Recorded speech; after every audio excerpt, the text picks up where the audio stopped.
지금 서 있는 이곳에서 높임을 받으소서. 내가 밟는 땅 주님의 땅이니 하늘이 주의 이름 높이 올리며 넓은 바다가 주를 노래해. 모든 만물 주를 경배해. 1월 9일 주일 예배 하나님 길로 드립니다.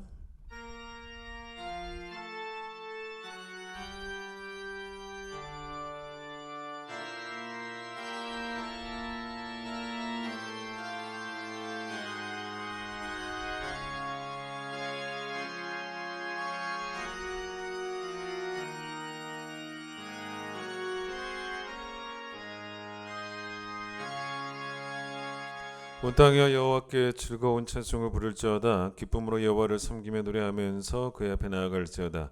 감사함으로 그의 문에 들어가며 찬송함으로 그의 궁정에 들어가서 그에게 감사하며 그의 이름을 송축할지어다. 아멘.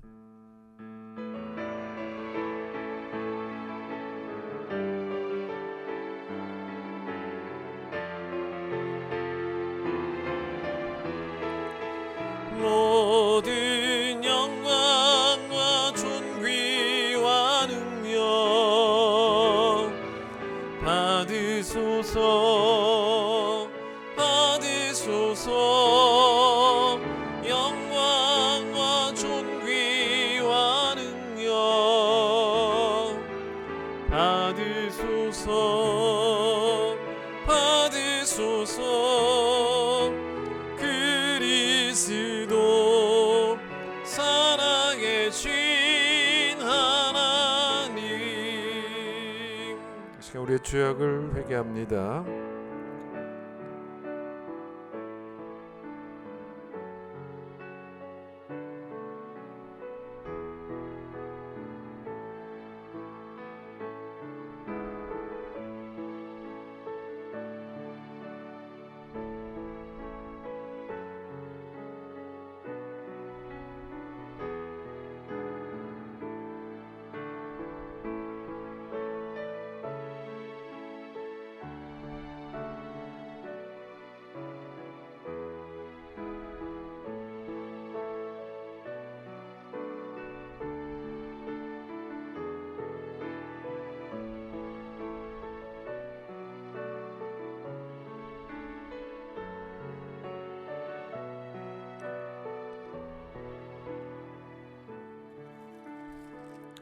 여호와는 긍휼이 많으시고 은혜로우시며 노하기를 더디하시고 인자하심이 풍부하시도다. 우리의 죄를 따라 우리를 처분하지는 아니하시며 우리의 죄악을 따라 우리에게 그대로 갚지는 아니하셨으니 동이 서에서 먼 것 같이 우리의 죄가를 우리에게서 멀리 옮기셨느니라. 아멘. 신앙 고백합니다. 나는 전능하신 아버지 하나님 천지의 창조주를 믿습니다. 나는 그의 유일하신 아들 우리 주 예수 그리스도를 믿습니다. 그는 성령으로 잉태되어 동정녀 마리아에게서 나시고 본디오 빌라도에게 고난을 받아 십자가에 못 박혀 죽으시고 장사된 지 사흘 만에 죽은 자 가운데서 다시 살아나셨으며 하늘에 오르시어 전능하신 아버지 하나님 우편에 앉아 계시다가 거기로부터 살아있는 자와 죽은 자를 심판하러 오십니다. 나는 성령을 믿으며 거룩한 공교회와 성도의 교제와 죄를 용서받는 것과 몸의 부활과 영생을 믿습니다. 아멘. 311장입니다.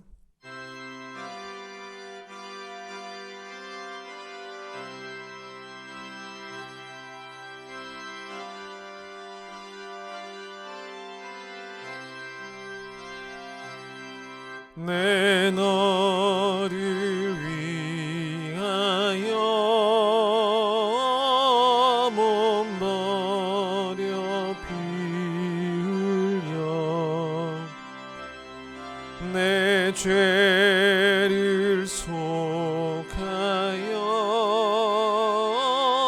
살 길을 주었다. 널 위해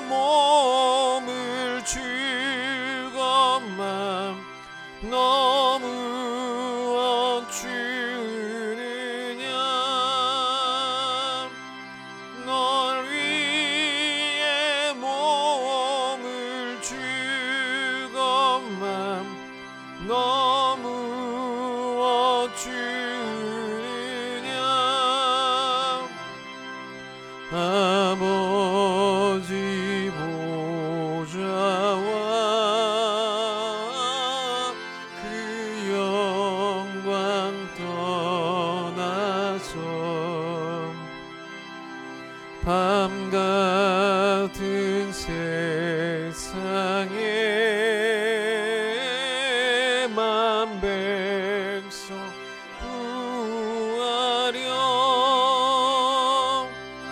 내 몸을 희생했건만 너무 어떠하느냐 내 몸을 희생했건만 너무 어떠하느냐 죄 중에 빠져서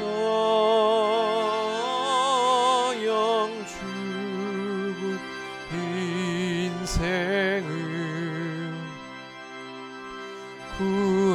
구하여 주려고 나 피를 흘렸다 내 죄를 대속했건만 너무 어떠하느냐 내 죄를 대속했건만 너무 어떠하느냐 한없는 용서와 참 사랑 가지고 세상에 내려와 값없이 주었다 이것이 귀중하건만 너무 어쭈느냐 이것이 귀중하건만 너무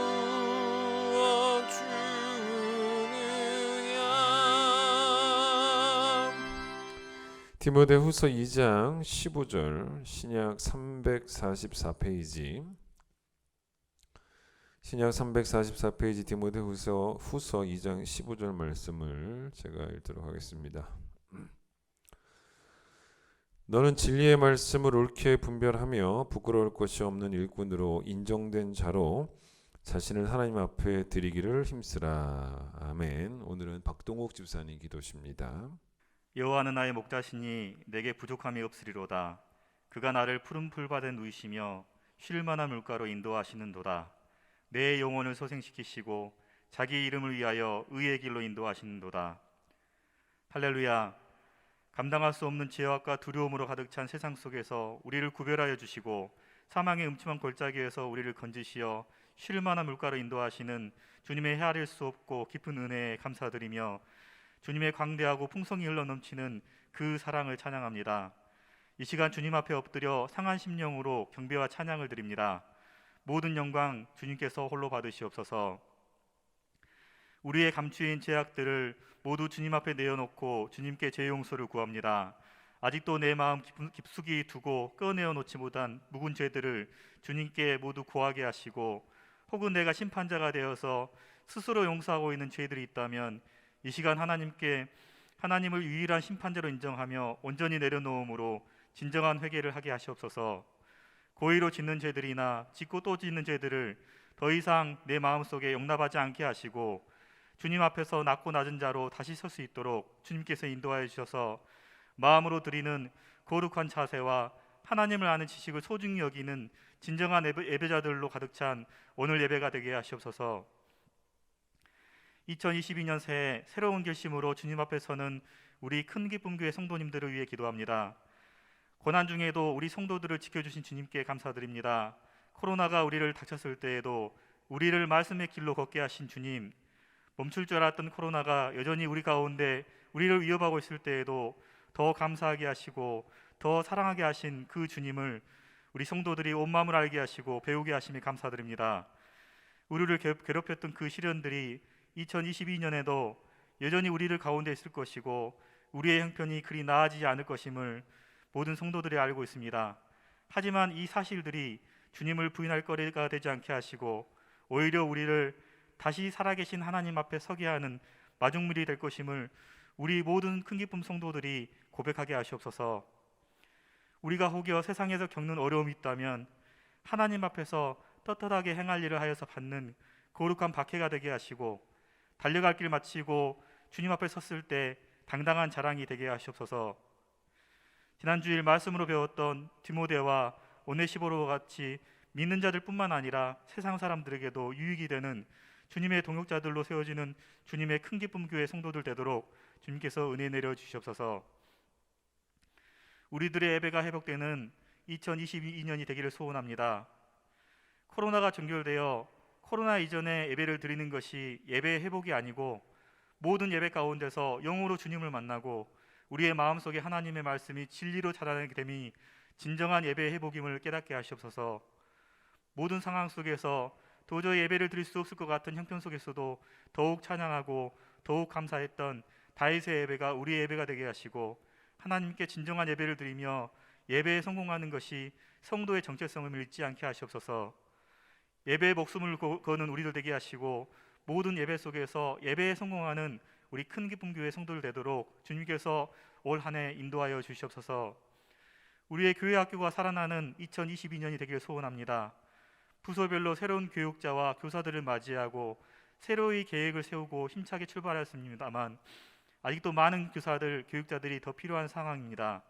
사람의 열정과 믿음으로만 채우기에는 너무나 큰 부족함이 있으니 주님께서 이 부족한 부분을 채워주시고 자원하는 심령을 성도들에게 허락하셔서 그 마음에 헌신과 같이 동역함의 즐거움을 다시 한번 회복시켜 주시옵소서.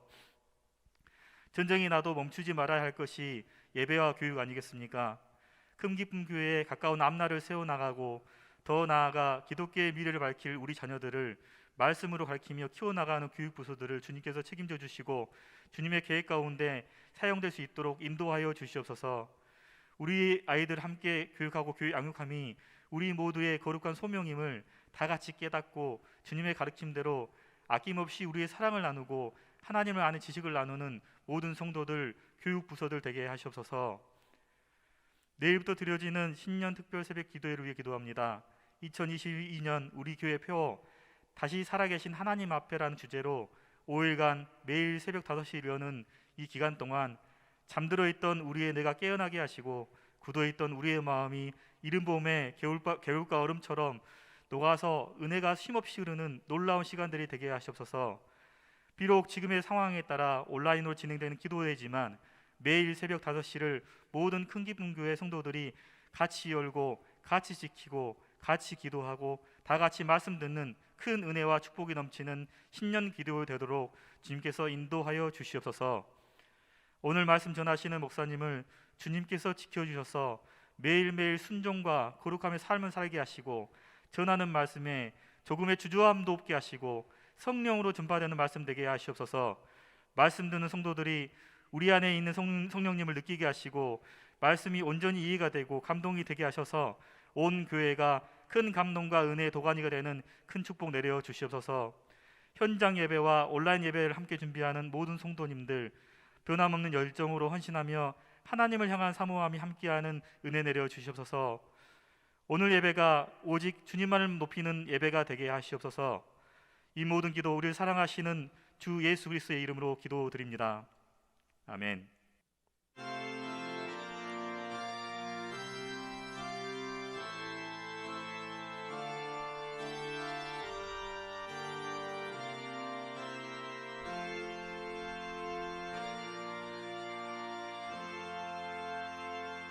봉헌하겠습니다.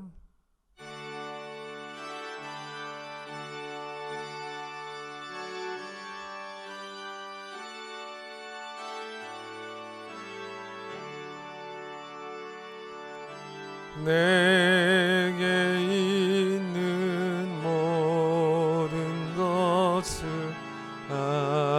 아낌없이 드리네. 사랑하고 의지하며 주만 따라 살리라. 주께 드리네. 주께 드리네. 사랑하는 구주 앞에 모두 드리네. 아멘. 하나님, 오늘 주의 날 허락하여 주셔서 예배케 하심을 감사합니다.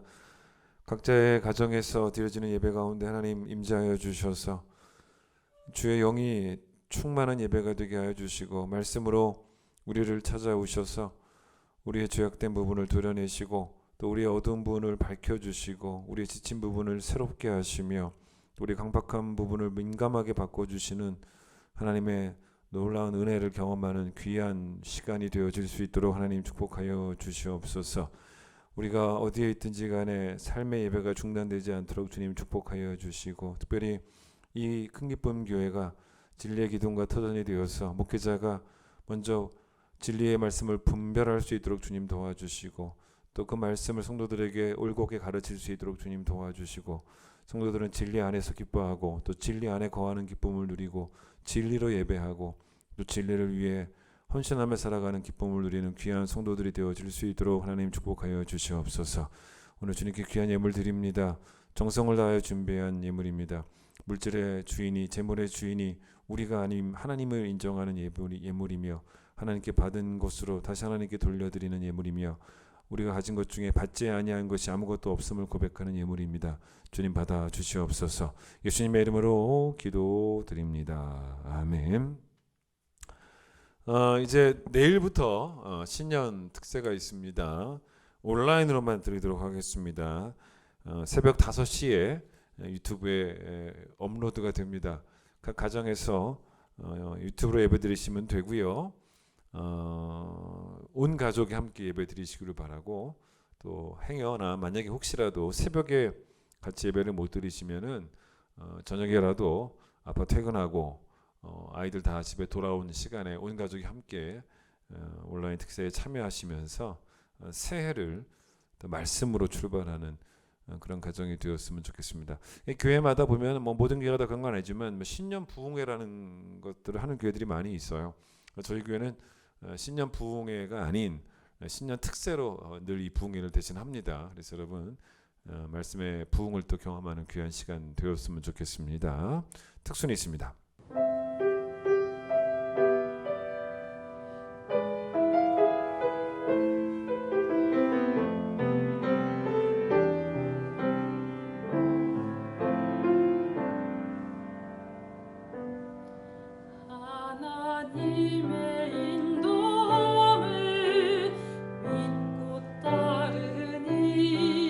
무너진 나의 삶 속에 희망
함께 찬양하겠습니다.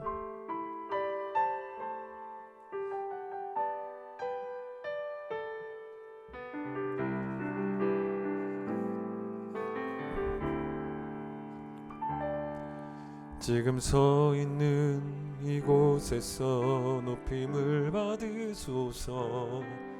내가 밟는 땅 주님의 땅이니 하늘이 주의 이름 높이 올리며 넓은 바다가 주를 노래해 모든 만물 주를 경배해 모든 입술 주를 찬양해 천지를 만드신 만물의 통치자 높임을 받으소서. 내 평생에 주의 이름 높이며 어느 곳에서든지 주님을 예배하리라. 내가 밟는 모든 땅 아버지의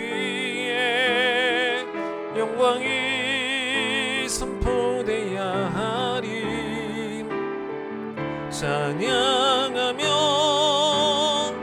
주님을 예배할 때 하늘 가득한 주의 영광 보리라.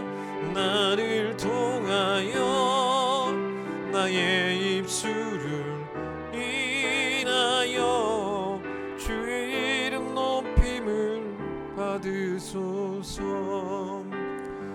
2022년 우리 교회 표 다시 살아계신 하나님 앞에 내일부터 이 주제로 특세를 진행하고요.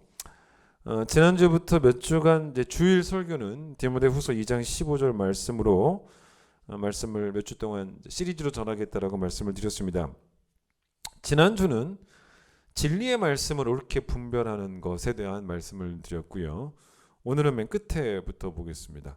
자신을 하나님 앞에 뭐하기를 힘쓰라 라고 나옵니까? 드리기를 힘쓰라 라고 하는 부분입니다. 여기도 하나님 앞에 라는 표현이 나오죠. 우리 올해 표처럼. 그럼 왜 우리가 하나님 앞에 2022년에 다시 서야 하는지, 그 이유 중에 하나가 뭐냐면 나를 드리려고. 그동안 우리가 하나님 앞에 서지 않았던 이유 중에 하나는 뭐냐면 나를 드리기 싫어서였던 거죠. 그래서 나를 드리려고 하나님 앞에 다시 서야 되는 이 본문이죠. 나를 드린다는 것의 다른 표현은 여러분 헌신이죠. 근데 사실 이기적인 헌신이라는 것은 앞뒤가 안 맞는 말입니다. 헌신의 사전적 의미를 제가 읽어드릴게요. 어떤 일이나 남을 위해서 자신의 이해관계를 생각하지 않고 몸과 마음을 바쳐 힘을 다함이라고 말합니다. 그러니까 누구 주기 아까워서 고이 모셔놓는 것이 내 존재가 돼서는 안 된다는 거죠. 내 존재는 써야 된다는 거예요. 나밖에 모르는 사람은 사실은 절대로 기독교인이라고 말할 수는 없습니다. 이해관계를 생각해 보면서 수지타산을 한번 계산해 보면서 그렇게 해서 수지타산이 맞으면 움직이는 거를 우리는 감히 헌신이라고 부르지는 않는다는 거죠. 바울이 이제 우리의 존재를 하나님께 드려야 된다라고 말한 본문은 서신서에 아주 많이 나옵니다.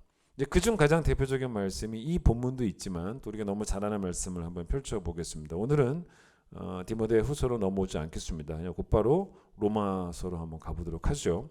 로마서 12장의 말씀이 여러분 너무나 잘 아는 말씀인데 여기서도 바울은 드리라, 하나님께 드리라, 우리의 존재를 드리라, 우리의 몸을 드리라 라고 말하고 있죠. 12장 1절 보세요. 그러므로 형제들아 내가 하나님의 모든 자비하심으로 너희를 권하는데 너희 몸을 하나님이 기뻐하시는 거룩한 산 제물로 드리라. 그렇죠? 이는 너희가 드릴 영적인 예배다라고 이렇게 나와 있습니다. 여러분 이 로마서가 총 16장까지 있죠.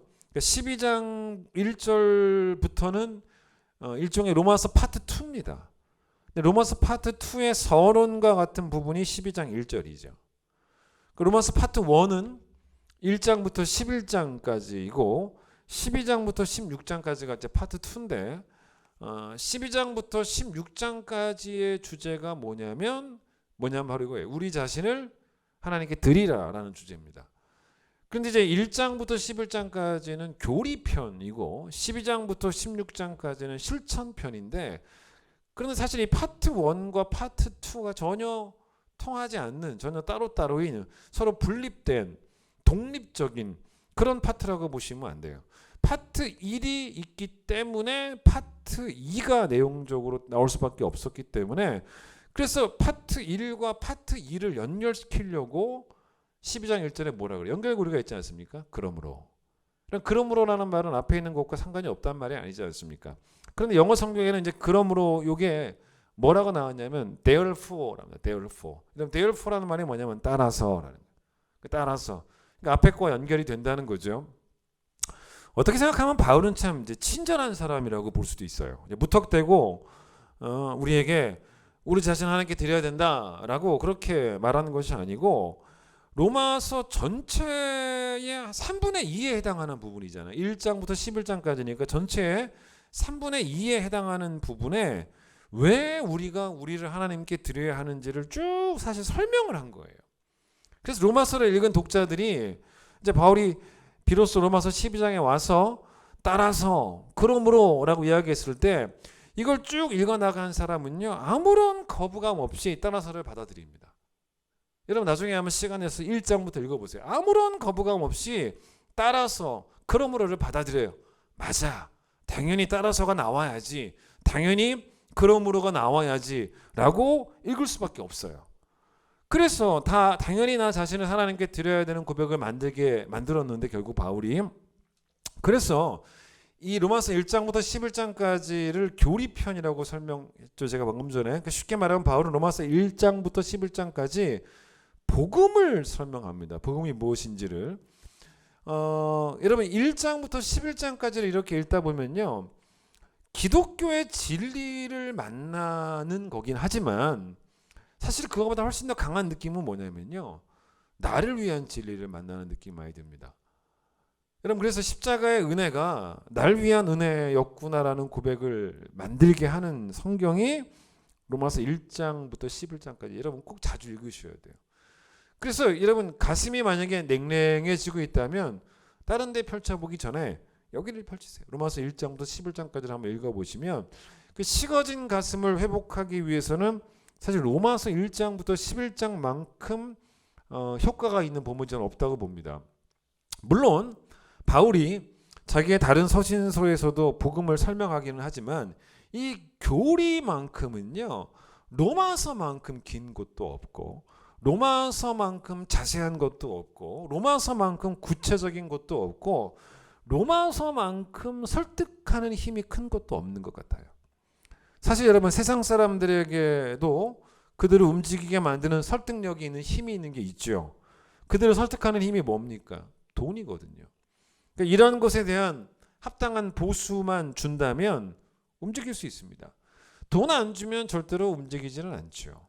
그러니까 돈 주면 움직이겠다라는 것이 사실은 세상 사람들의 살아가는 방식이긴 해요. 근데 기독교인은 다르죠. 기독교인에게 설득력은, 우리의 몸을 움직이게 만들 수 있는 설득력은 합당한 보수가 아니에요. 합당한 보수가 아니라 복음 그 자체입니다. 그러니까 복음으로 인해서 내가 구원을 받게 되었으니 따라서 그러므로 나 자신을 하나님께 드리는 것은 지극히 당연한, 오히려 드리지 않으면 배은망덕한 그런 결과가 되는 거죠. 우리 교회만 봐도 그런 것 같아요. 우리 교회 성도들 이렇게 보시면요, 여러분 뭐 혹시라도 뭐 파주에 산다고 무시하는 분 계십니까? 뭐 그런 분 전혀 없겠죠.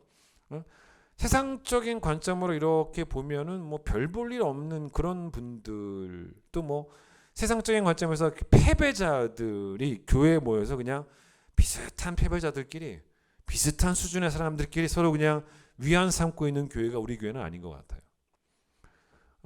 우리 교회 교인들 보면 세상에서 다 고급 인력들입니다.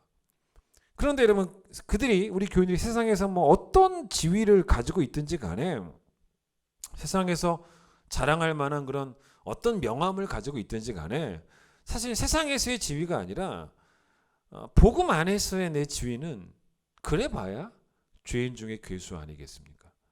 그 세상의 지위로는 얼마든지 자신만만하게 살 수 있는 그런 우리 교인들이 복음 앞에서는요, 내가 누구보다도 위에 있다라고 말할 수도 없고 그냥 내가 가장 낮게 있는 거죠. 왜냐하면 내가 죄인 중에 내가 제일 죄인이라고 고백할 수밖에 없는 지독한 부끄러움을 가지고 교회에 다니고 계신다는 거예요. 그래서 여러분 복음이 감사한 이유가 내가 죄인이기 때문에 정도가 아닙니다.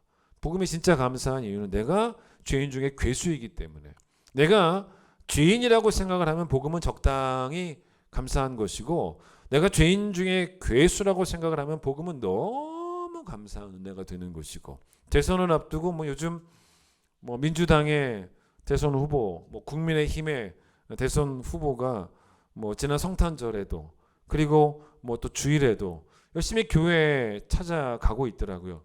예배를 드리러 가는지 아닌지 잘 모르겠어요.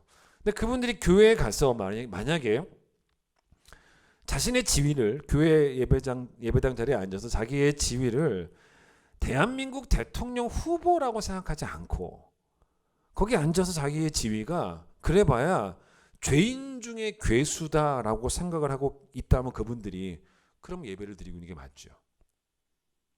그런데 그렇지 않고 자기가 대통령 후보로서 그 자리에 앉아 있기 위해서 교회에 간 거라면 그분들은 어차피 복음을 만나러 교회 간 것이 아니고 하나님 만나러 교회 간 게 아니고 유권자 만나러 교회 간 거죠. 그게 어떻게 예배겠습니까? 2022년 로마서 1장부터 11장까지 말씀이 하나님께 여러분 자신을 그 기쁘게 드리는 헌신을 가능케 하는, 설득하는 힘이 되는 그런 은혜가 임했으면 좋겠다는 거죠. 그래서 로마서 12장 1절의 시작인 그러므로가 이제는 여러분에게도 당연히 그러므로가 되기를 소망하고, 그래서 바울도 이 본문 12장 1절에 호소를 해요. 세게 말하기보다는 바울이 명령할 때도 많지만 너무너무 중요한 부분이기 때문에 오히려 호소를 하는, 그래서 뭐라 그럽니까? 내가 정말로 간절히 권한다 라고 말할 정도로 이게 너무나 중요한 부분이니까 세게 말하기보다는 오히려 호소하는 톤으로 말을 하고 있다는 것입니다. 요한계시록 2장 3장에 이제 소아시아 7교회가 나오지 않습니까? 첫 번째가 이제 에베소 교회인데 예수께서 이 에베소 교회를 책망하실 때 이 교회에 잘못이 뭐였냐면 처음 행위를 잃어버린 교회였다라고 말을 합니다. 근데 여러분 처음 행위가 뭐였겠습니까? 하나님께 자신을 들이되 즐겁게 드렸던, 즐겁게 헌신했던 그 행위였겠죠. 그런데 처음 행위를 왜 잃어버렸는가라는 것을 여러분 사실은 원인이 있으니까 결과가 나오는 거죠. 그 원인을 알아야 된다는 거죠. 예수님도 그들이 처음 행위를 잃어버린 원인을 정확하게 지적을 하세요. 원인이 뭐였냐면 처음 그 앞에 나오죠. 처음 행위 앞에 나오죠. 처음 사랑을 잃어버렸다라고 말씀하십니다. 그러니 사랑을 잃으니 행위도 잃을 수밖에 없는 당연한 순서죠. 아주 쉽게 생각해 보겠습니다. 부부 사이가 여러분 여전히 뜨겁게 사랑하는 사이여야 되는데 혹시 여러분 가운데 부부 사이가 좀 냉랭한 그런 분들 계십니까? 왜 그렇습니까? 감정이 예전만 하지 못하다는 거겠죠 아마도. 처음 만났을 때 그때의 뜨거운 감정들이 사라지니까 뭐 이제는 서로를 향한 헌신도 예전 같지가 않은 그렇게 돼버린 거죠. 그러니까 사실 마음이 몸을 움직여야 되는데 몸이 마음을 끌고 가니 안 되는 거예요. 그러니까 안 되는 거죠. 그러니까 마음이 어두운 채로 여러분 만약에 그런 어두운 채로 2022년도 헌신의 자리에 만약에 서게 되시면 그게 뭐 교회에서든 세상에서든 간에 나 자신을 하나님께 드리는 그 삶의 자리에서 마음이 어두운 채로 여러분 그렇게 만약에 드리고 있다면요, 여러분 사실은 그러면 하나님께서는 그 헌신을 안 받으세요. 분명히 받지 않으십니다. 이럴 때 여러분 그럼 어떤 마음이 들어요? 이렇게 내가 헌신할 바에, 이렇게 내가 드릴 바에 아예 안 하는 게 낫겠다, 아예 안 드리는 게 낫겠다, 여러분 그게 정답이라고 생각하는 분들 많이 있을 거예요. 근데 그건 정답이 아닙니다. 왜냐하면 하나님께 즐거운 마음으로 즐겁게 나를 드리지 않는 그 시간, 내가 지금 마음이 내키지 않는다는 거죠. 그래서 내가 안 드리는 그 시간만큼이 뭔지 아십니까? 죄입니다. 내가 헌신하고 있지 않은 그 시간은 고스란히 죄가 되는 시간입니다. 왜냐하면 나 자신을 하나님께 드리는 거는 성경의 명령이에요. 그러니까 이게 한두 번 나오는 명령도 아니고 성경에 계속 나오는 명령인데 그 명령에 내 마음이 내키지 않는다고 순종하지 않는 것은 죄죠. 그 시간만큼 죄가 되는 것입니다. 그러니까 이렇게 헌신할 바에 안 하는 게 낫겠다라는 것은 사실 정답은 아니고, 그러면 또 이런 분들도 있지 않습니까? 상황이 좋아지면 하나님께 날 드리겠다. 이것도 아주 위험한 생각입니다. 왜냐하면 하나님은요, 우리가 헌신할 수 있도록 상황을 만들어 주시는 분은 사실은 아니에요. 여러분 만약 기도할 때 하나님 내가 헌신하고 싶은데 상황이 안 됩니다. 상황을 좀 만들어 주세요라는 기도가 좋은 기도 같으세요? 맞는 기도 같습니까? 어떻게 생각하면 맞는 것 같긴 해요. 그러나 하나님은 그런 분이 사실은 아닙니다. 하나님은 우리가 헌신할 수 있도록 상황을 만들어 주시는 분이 아니고 어떤 상황에서도 우리가 헌신하는 그 믿음을 보기를 원하시는 분이에요. 상황을 다 만들어 주시고 난 다음에 하나님께서 이제 우리에게 오셔서 자, 이제는 나에게 한번 헌신해 보겠니? 내가 상황 다 만들어 줬잖아. 이런 하나님이 우리 하나님 아니라니까요. 그런 하나님이 아니라 우리 하나님은 우리에게 잘 보세요. 이게 아니에요. 상황을 다 만들어 주시고 이제 한번 헌신해 보겠니? 이게 아니고 우리 하나님은 우리에게 복음을 주시고 난 다음에 자, 이제는 나에게 헌신해 보겠니? 라고 말씀하시는 분이 우리 하나님이라는 거예요, 여러분. 그걸 아셔야 돼요. 복음을 주셨지 않습니까? 우리가 헌신할 수 있도록. 그러니까 우리가 드리는 것은 절대로 상황의 문제가 아닙니다. 상황의 탓을 돌리는 것은 진짜 비겁하고 치졸한 거예요. 그 회개하셔야 돼요. 여러분, 나의 현재 상황이 아무리 안 좋아도 예수님은 2000년 전에 이미 날 위해 십자가에 죽으셨어요. 나의 현재의 상황이 아무리 안 좋아도 예수님은 2000년 전에 이미 날 위해 죽은 지 3일 만에 부활하셔서 복음을 계시하셨어요. 이미 복음은 계시가 됐어요. 복음은 감춰져 있지 않습니다. 그러니 여러분, 나의 현재의 상황과 관계없이 복음은 예나 지금이나 변함이 없어요. 진리예요. 여러분, 에베소 교회가 처음 행위를 잃어버린 그 이유를 예수님이 상황 때문에 어쩔 수 없었다라고 이해해 주시지 않습니다. 그 본문을 보시면 요한계시록 2장 보시면 처음 상황, 그때 참 상황이 좋았는데 처음 상황이라는 표현은 안 나와요. 예수님의 진단은 상황의 문제가 아니고 처음 사랑, 마음의 문제였다는 것입니다. 그러니까 여러분, 상황이 다 준비될 때까지라는 태도를 가진 사람은 글쎄요, 그 정도 수준이면요, 상황이 다 준비돼도 그런 사람은 반드시 또 다른 핑계를 찾습니다. 그런 일의 전문가예요.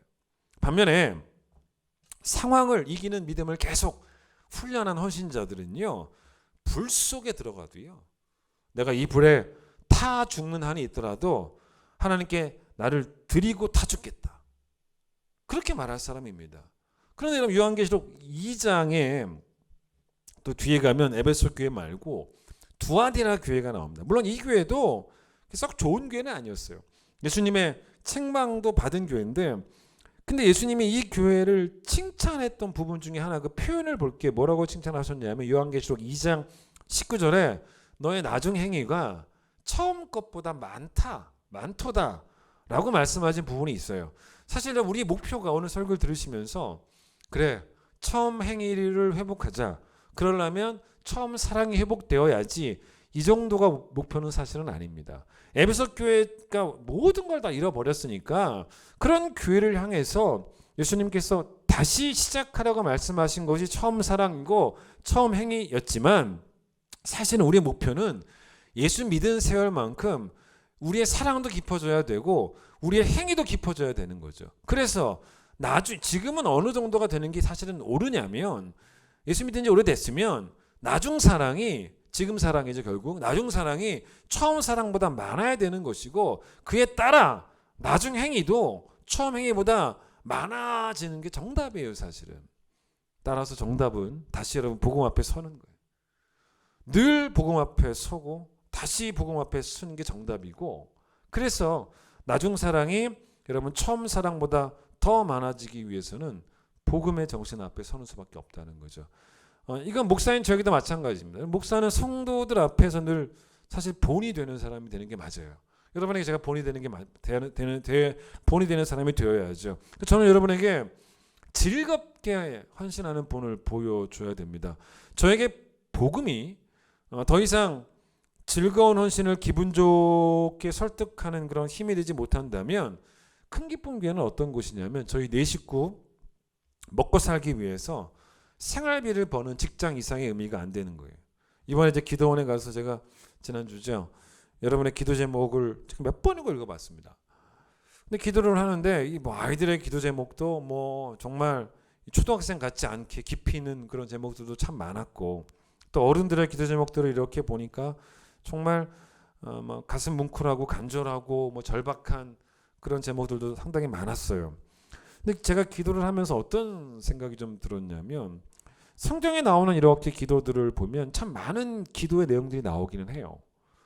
그런데 그 많은 기도 제목들을요 한 줄로 딱 한마디로 요약해 보라고 한다면 과연 뭘까라고 고민해 봤더니, 여러분 그게 뭔지 압니까? 하나님, 나를 긍휼히 여겨주세요. 이 한마디예요. 사실은 나를 불쌍히 여겨주세요. 예수님이 우리에게 기도할 때 중언부언하지 말라고 말씀하셨는데, 이 말씀이 했던 말도 하면 안 된다라는 그런 의미가 아니라고요. 그러니까 이 말씀의 의미는 시간을 채우려는 목적으로 기도하지 말라는 거예요.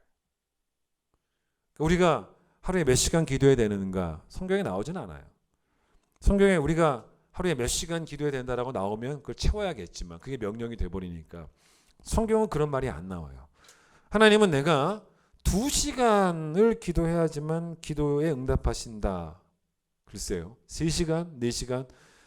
만약에 어떤 사람이 내가 2시간을 채워야지만 기도에 응답하신다라는 생각을 가진 사람이 있다면 2시간 채우려고 하다 보면 어쩔 수 없이 중언부언 나올 수밖에 없어요. 했던 말 또 하고 또 하고 이럴 수밖에 없을 거예요. 왜냐하면 시간을 채우는 게 목표니까. 그래서 예수께서 마태복음 6장에서 그냥 중언부언이라고 말하지 않으셨고 뭐라고 말씀하셨냐면 이방인처럼 이방인같이 중언부언하지 말라. 그러니까 기독교의 종교는 그렇지 않은데, 기독교의 종교의 기도관은 그렇지 않은데 우상의 종교들, 이방 종교의 기도관은 그렇다는 거예요. 그들은 뭐라고 예수께서 말씀하셨냐면 이방 종교들은 말을 많이 해야 그들의 신이 들을 줄 안다.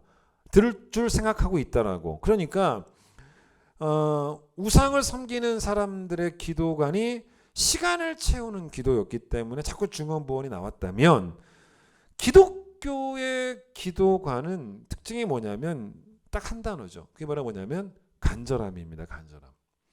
그래서 제가 이번에 여러분 기도 제목 쓰라고 하실 때도 제가 간절하게 쓰라고 했지 않습니까? 그러니까 여러분 간절한 한마디의 기도가 간절하지 못한 100마디보다 훨씬 더 효과가 큰 거예요. 간절한 10분의 기도가 시간만 채우려고 하는 기도보다 훨씬 더 낫다는 거죠. 여러분 간절하게 제가 물어봅시다. 간절하게 3시간, 간절하게 4시간, 간절하게 5시간 기도하면 간절한 10분보다 더 낫습니까? 안 낫습니까? 더 낫죠. 더 낫습니다. 왜 그랬습니까? 그거는 3시간 동안, 4시간 동안, 5시간 동안 기도의 지경이 넓었다는 거잖아요. 그 좋은 거죠. 단 간절히 했다면 훨씬 좋은 거죠. 자, 그런데 여러분 이런 생각해 보세요. 아이가 교통사고를 당했습니다. 생명이 이독한 상황이에요. 그래서 이제 병원 응급실에 가서 이 아이가 큰 수술을 받고 있을 때, 그때 이 부모는요 의사를 만나기만 하면 의사를 붙잡고 장황하게 여러 말 하겠습니까? 그렇지 않아요. 뭐라고 말하겠습니까? 선생님, 우리 아이를 좀 불쌍히 여겨주세요. 우리 아이를 좀 살려주세요. 이 말만 계속 반복할 거예요. 의사를 볼 때마다 계속 이 말만 반복할 것이라는 것입니다. 누가 이 부모의 이런 의사를 향한 간청을 중언부언이라고 누가 말할 수 있겠냐는 거죠.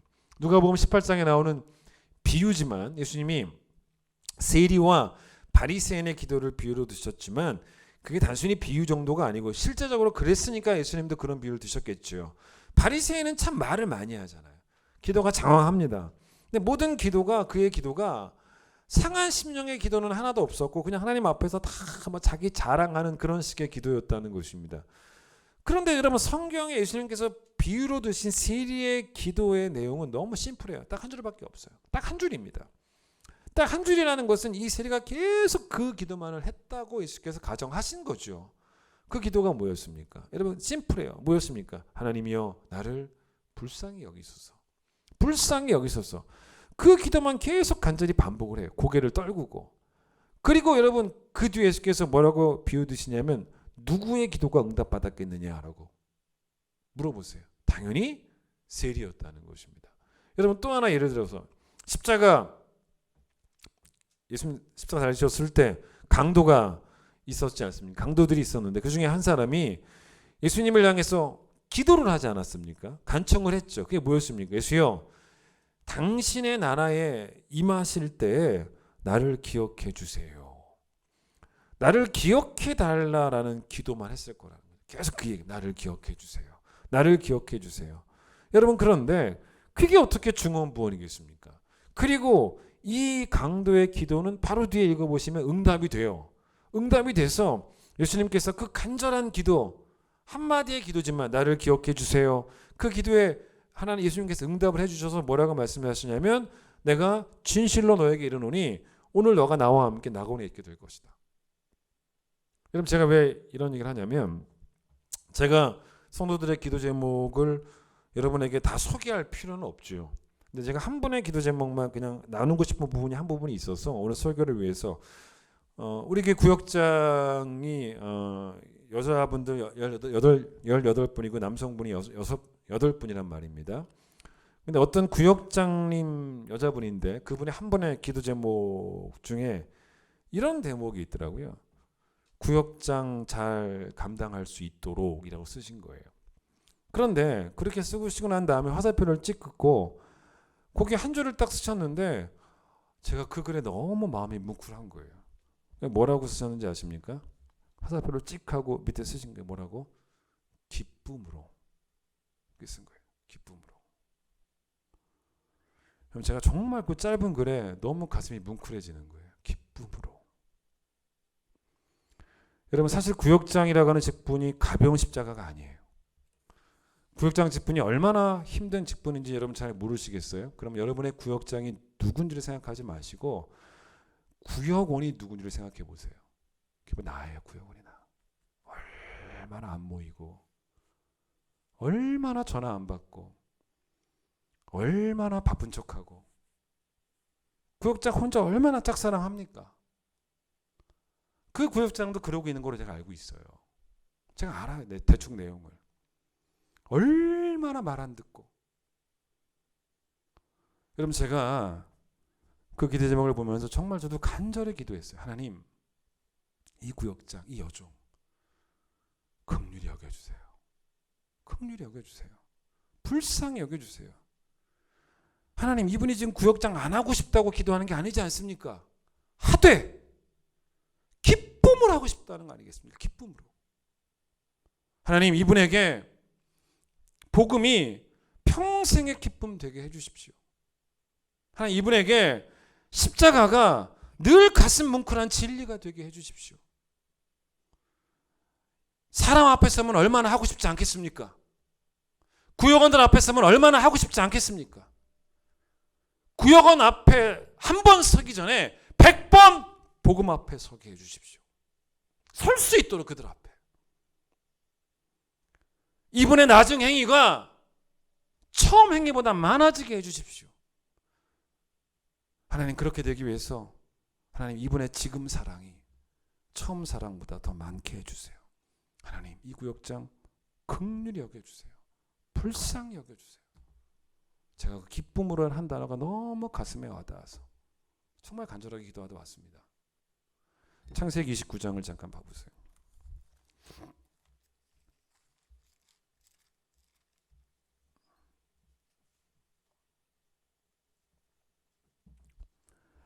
여러분 창세기 29장에 보시면은 26장 1절 보세요. 야곱이 라반의 집에 이제 간 이야기입니다. 도망가서 아버지를 피해 도망가서 라반 집에 삼촌 라반 집에 갔죠. 그런데 여러분 삼촌 라반 집에 갔을 때 여러분 어디를 보시면 아시겠지만은 이 야곱이 라반에게 제안을 해요. 뭘 제안을 하냐면 여러분 자 보십시오. 16절 보세요. 라반에게는 두 딸이 있는데 언니 이름은 레아죠. 아우 이름은 라헬입니다. 레아는 시력이 약하고 라헬은 곱고 아름다웠어요. 그래서 결국 야곱이 레아와 라헬 중에 누굴 더 사랑합니까? 라헬을 더 사랑했단 말이에요. 그래서 이렇게 말합니다. 그 삼촌 라반에게 이렇게 말한 거야. 내가 외삼촌의 작은 딸 라헬을 위해서 외삼촌에게 7년을 섬기겠습니다 라고 이렇게 말을 합니다. 자 여러분 이게 무슨 말이냐면 무보수로 일하겠다는 거예요. 딸만 주신다면 내가 무보수로 7년 동안 일하겠다는 것입니다. 여러분 이거 노동법으로 따지면 큰일 날 일입니다. 7년 동안 여러분 돈 한 푼 안 받고 일하는 게 말이 됩니까? 이거는 말도 안 되는 상황인 거죠. 근데 원래 사실 제가 앞쪽을 이제 보겠지만 라반이 먼저 임금 제안을 해요. 15절 보세요. 라반이 야곱에게 이르되 너가 비록 생질이지만 내 조카지만 어찌 그저 내 일을 하겠느냐. 너의 품삯을 어떻게 할지 내게 말해라. 어떻게 네가 공짜로 일을 할 수 있겠냐. 품삯을 한번 제안해 봐라. 그러니까 일종의 이 임금 체결을 하려고 임금 협상을 이제 시작을 한 것이었죠. 근데 그랬더니 야곱이 아유 괜찮습니다. 저는 무보수로 일하겠습니다. 그게 18절이에요. 무보수로 일하겠습니다. 단 7년을 일하고 나면 삼촌의 딸인 라헬을 내게 아내로 주시기만 하면 됩니다. 여러분 이거 사실 이런 상황에서 돈으로 계산하면 좀 그렇긴 하지만 자 연봉을 한 5천만 원이라고만 해봅시다. 연봉 5천만 원이면은 아내를 얻으려면 7년 일해야 되면 얼마예요? 3억 5천이잖아요. 3억 5천. 여러분 3억 5천 아내 얻으려고 3억 5천 쓸 수 있는 분 손 들어보세요. 전 써요. 물론 우리 남편들 다 쓸 수 있겠죠. 뭐 결국은 14년 일했지 않습니까? 7억이라도 못 쓰겠습니까? 전 쓴다니까요. 여튼 그렇습니다. 그런데 이게 라반이 먼저 제안한 게 아니고 야곱이 먼저 제안했다니까요. 여러분 야곱이 왜 자기가 무보수로 7년을 일하겠다라고 제안을 했는지 성경은 분명하게 설명합니다. 이러면 이럴 수 있다는 거예요. 그게 바로 뭐냐면 이 창세기 29장에 그 이유를 두 번이나 똑같은 표현으로 쓰고 있다는 거죠. 근데 사실은 세 번이에요. 자, 두 번 일단 보겠습니다. 거기 뭐라고 나냐면 18절 보세요. 왜 자기가 무보수로 하겠다. 야곱이 라헬을 뭐하니까? 사랑하니까. 사랑의 감정이 이렇게 만들었다는 거죠. 그러다 보니 이제 7년을 일하다 보니까 20절 보세요. 야곱이 라헬을 위해서 7년 동안 라반을 섬겼는데 자, 또 나왔죠. 왜 그렇게 시간이 잘 지나갔습니까? 라헬을 모았기 때문에. 라헬을 사랑하니까 마치 7년이 며칠 같이 지나갔다는 거예요. 뭐 7년이 한 뭐 7일처럼, 뭐 7년이 한 7일이라고 해볼까요? 며칠처럼 이렇게 지나갔다는 것입니다. 자, 그런데 이제 이게 사랑의 힘이죠. 사랑하는 감정이 있으니 뭐 몸이 움직이는 거는 너무 쉽더라는 겁니다. 그러니까 여러분 진짜 중요한 거는 마음이잖아요. 마음이 준비가 되니 몸은 막 그냥 7년을 며칠처럼 느낄 정도로 무보수로 그렇게 지나갔다는 거죠. 그래서 이 스토리를 여러분 이제 대충 아실 거예요. 성경 읽어보셨으니까. 근데 이제 7년이 지났는데 삼촌이 계약 위반을 하지 않습니까? 7년 후에 이제 삼촌이 그 라반의 신혼방에 라헬을 들여보내야 되는데 누굴 들여보내요? 레아를 들여보냈다는 거죠. 그러니까 언니를 그냥 결혼시켜버립니다.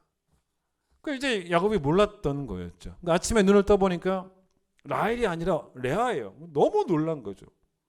전혀 예상하지 못했던. 삼손한테 가서 막 이제 따지겠죠. 아, 이게 도대체 뭐냐고. 왜 라헬을 저한테 주셨어야지 왜 레아를 주셨냐고. 그랬더니 26절부터 26절 라반이 뭐라 그래. 아이고 우리 지방의 말이다. 아우를 먼저 주는 것이 언니보다 먼저 주는 것이 그 얘가 아니야. 진작만 하지. 아주 사기꾼이죠. 그걸 늦게 이때서야 말해버린 거죠. 아주 나쁜 하여튼 라반입니다. 그러니까 이제 속이 상했겠죠. 그런데 이제 이때 잘 보세요. 라반이 또 다른 계약을 맺어요. 첫 번째 계약과는 다른 계약을 맺습니다. 여러분 첫 번째 계약이 뭐였냐면 7년 동안 무보수로 봉사하면 라헬을 주겠다는 거예요. 근데 여러분 두 번째 계약은 뭔지 아십니까? 자, 잘 보세요. 27절 이를 위하여 7일을 채우라. 우리가 그도 즉 라헬도 너에게 주겠다. 너가 또 나를 7년 동안 섬겨라. 그래서 여러분 야곱이 결국 28절 보시면은 라헬을 받아요. 여러분 이게 무슨 말인지 아십니까? 두 번째 계약은 뭐냐면 라헬을 줄 테니 7년 동안 일해라. 첫 번째 계약은 첫 번째 계약은 라헬을 줄 테니 7년 동안 일해라였고 두 번째 계약은 뭐냐면 라헬을 줬으니예요. 네가 라헬을 얻었으니 이제는 7년 동안 더 일해라. 그러니까 준 거예요. 그러니까 레아 주고 난 다음에 곧바로 또 라헬을 준 겁니다. 그러니까 라헬을 내가 주겠다. 너 라헬을 이제 얻었으니 앞으로 7년 동안 더 일해라. 라헬을 얻고 나서 7년을 더 일해서 총 14년을 하게 된 거죠. 거기에 당연히 야곱이 예스라 그래요. 알겠습니다. 내가 7년 더 일하겠습니다. 무보수였겠죠 아마. 그 이유가 30절 또 나와요. 야곱이 또한 라헬에게로 들어가고 그가 레아보다 라헬을 뭐했기 때문에 더 또 사랑하니까 다른 게 없어요. 더 사랑하니까 다시 7년 동안 라반을 또 섬겼다라고 이렇게 이야기를 합니다. 여러분 이 이야기를요 똑같이 우리 상황에 접목을 시켜봅시다. 우리의 상황은 어쩌면 야곱의 첫 번째 7년보다 두 번째 7년과 더 가깝죠. 여러분 보세요. 우리는 예수를 얻기 위해서 헌신하는 게 아니지 않습니까? 예수를 얻었기에. 예수를 얻었기에 헌신을 합니다. 여러분 우리의 상황이 어떠하든지 간에 우리가 이미 얻은 예수 그리스도를 뺏길 수는 없어요. 우리의 구원은 취소가 되지 않아요.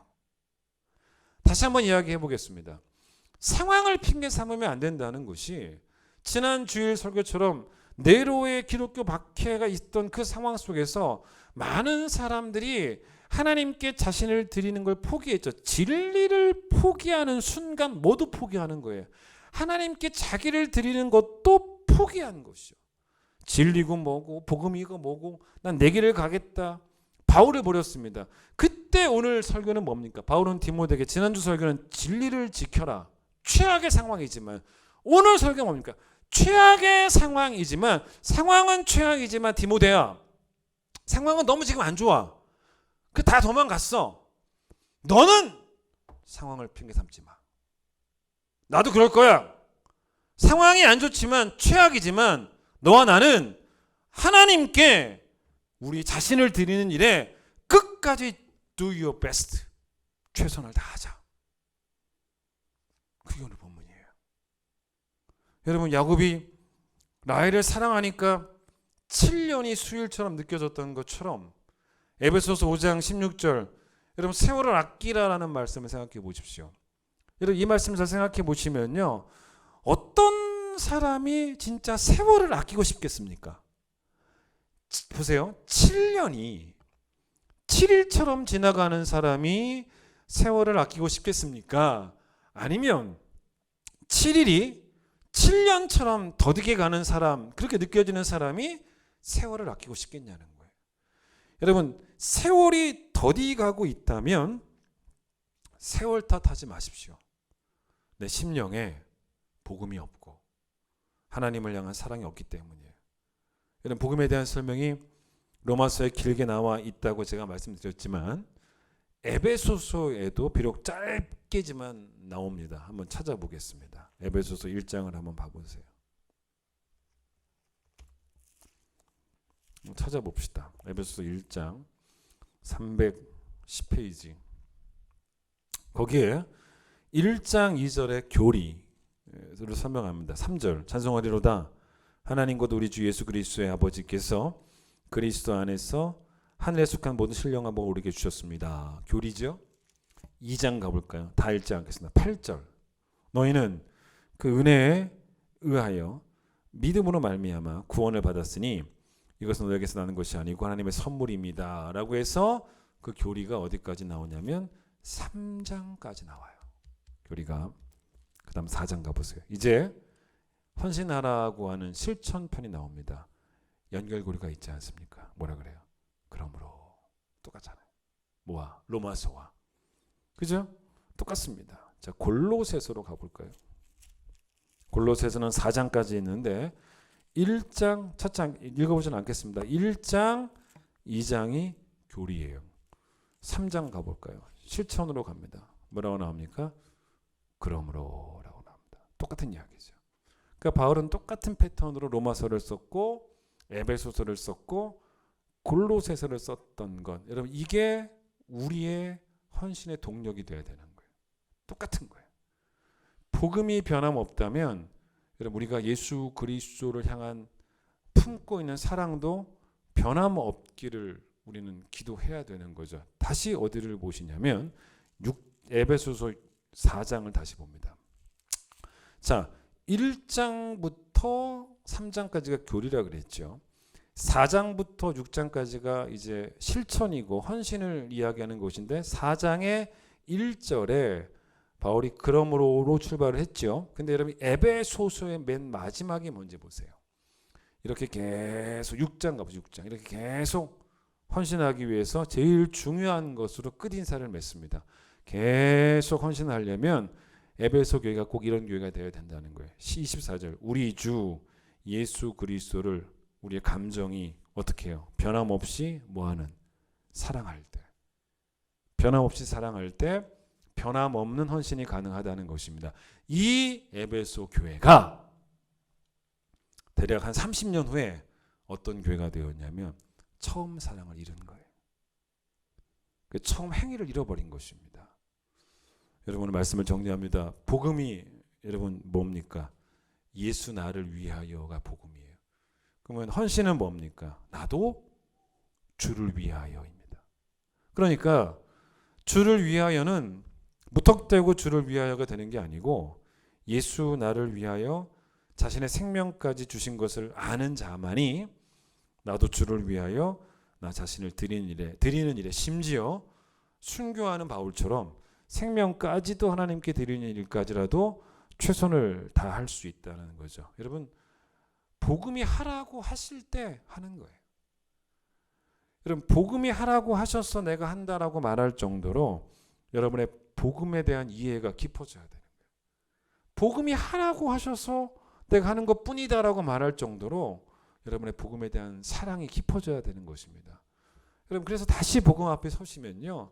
다시 하나님 앞에 서서 나를 기분 좋게 드릴 수 있게 되는 것입니다. 깔뱅의 로마서 12장 1절 해석 부분을 읽어드리고 마치겠습니다.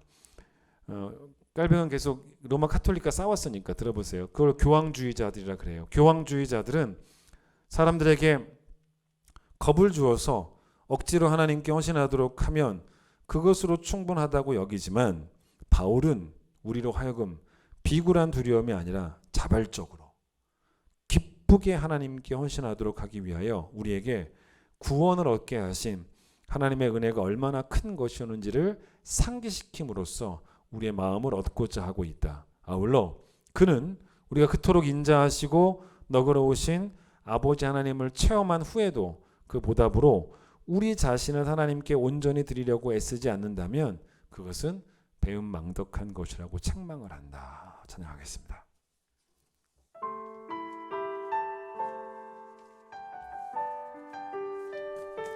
예수를 통하여 우리를 살리셨습니다. 이제는 나를 통하여 주께서 영광 받으시기 원합니다. 지금 서 있는 이곳에서 높임을 받으소서. 내가 밟는 땅 주님의 땅이니 하늘이 주의 이름 높이 올리며 넓은 바다가 주를 노래해 모든 만물 주를 경배해 모든 입술 주를 찬양해 천지를 만드신 만물의 통치자 높임을 받으소서 내 평생에 주의 이름 높이며 어느 곳에서든지 주님을 예배하리라 내가 밟는 모든 땅 아버지의 영광이 선포되야 하리 찬양하며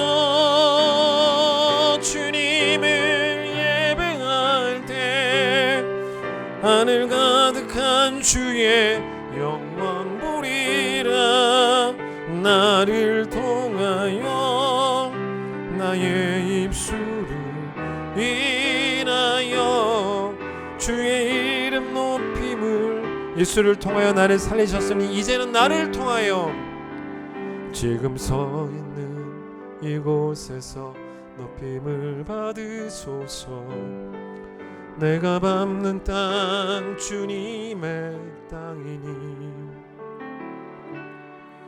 하늘이 주의 이름 높이 올리며 넓은 바다가 주를 노래해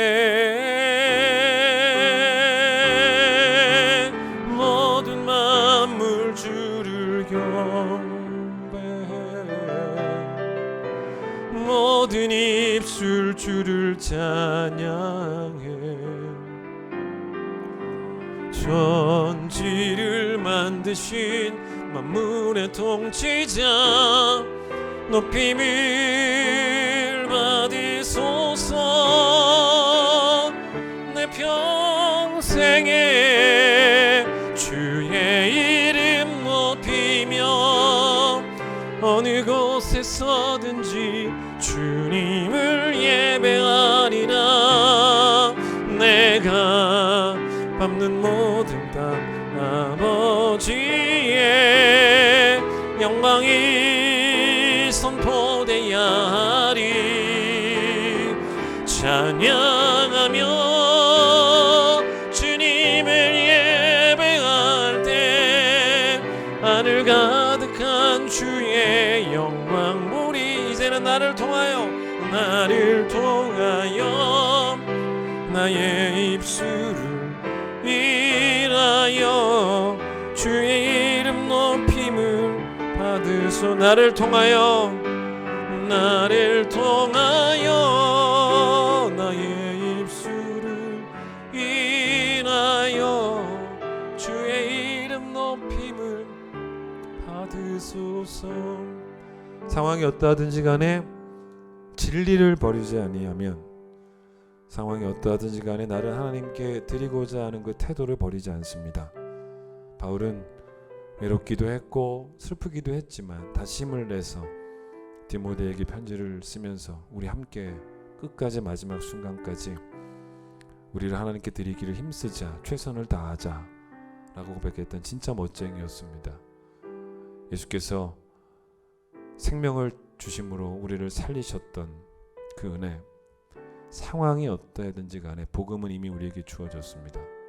복음은 이미 계시가 되었습니다. 하나님은 상황을 다 좋게 만드시고 난 다음에 우리에게 자 이제 한번 헌신해 보겠니 라고 말씀하시는 분이 아니고 상황을 이기는 믿음을 보기를 원하시는 분이시고 또 그 상황들 속에서도 여전히 하나님께 우리를 드리기를 원하시는 분이 바로 우리 하나님이심을 우리가 오늘 배웠습니다. 하나님 세월을 아끼기를 원합니다. 오늘 하루가 더디 간다면 아마 우리 마음속에 복음을 향한 또 하나님을 향한 사랑이 없기 때문일 것입니다. 복음을 사랑한다면 십자가를 사랑한다면 세월이 너무너무 빨리 지나가는 걸 느낄 수밖에 없습니다.